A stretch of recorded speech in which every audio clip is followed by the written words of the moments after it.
French President Emmanuel Macron and Ukrainian President Volodymyr Zelensky take their leave at the Élysée Presidential Palace in Paris. It's been a busy day. Inside, around 24 Ukrainian allies, the so-called Coalition of the Willing, have started working out security guarantees for Ukraine to make sure once any peace with Russia comes, Moscow will think twice about attacking again. Each country is exploring what role it will play, and details like how many Allied troops might patrol in Ukraine are still under wraps. Zelensky says allies especially need to focus on boosting their weapons production. But he says, in the end, Ukraine will still be largely responsible for its own defense. Базова рамка є.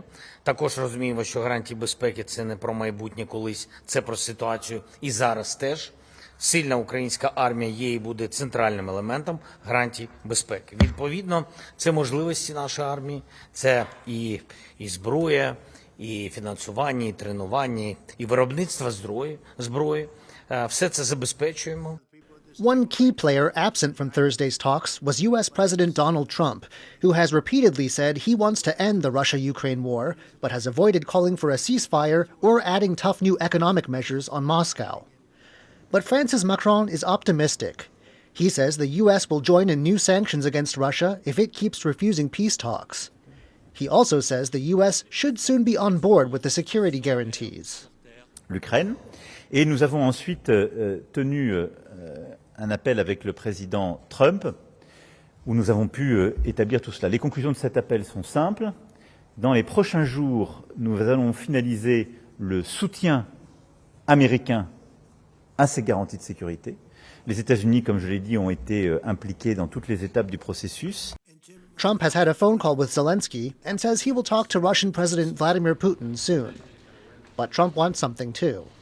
While most of Europe stopped imports of Russian fuel in 2023, a White House official says Europe sent Russia 1.1 billion euros for fuel in 1 year. And Trump says it's time for Europe to finally wean itself off Russian energy.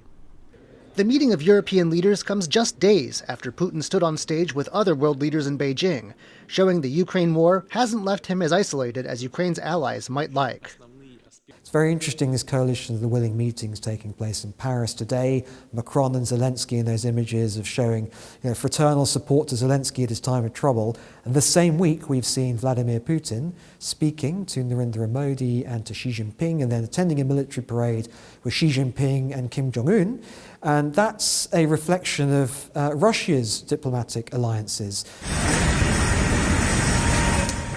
Far from Washington and Paris, though, the war in Ukraine grinds on.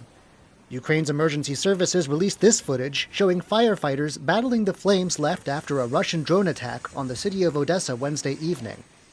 On the ground, talk of post-war security guarantees seems far off, as even peace talks remain elusive. Andy Hsueh and John Van Trieste for TaiwanPlus.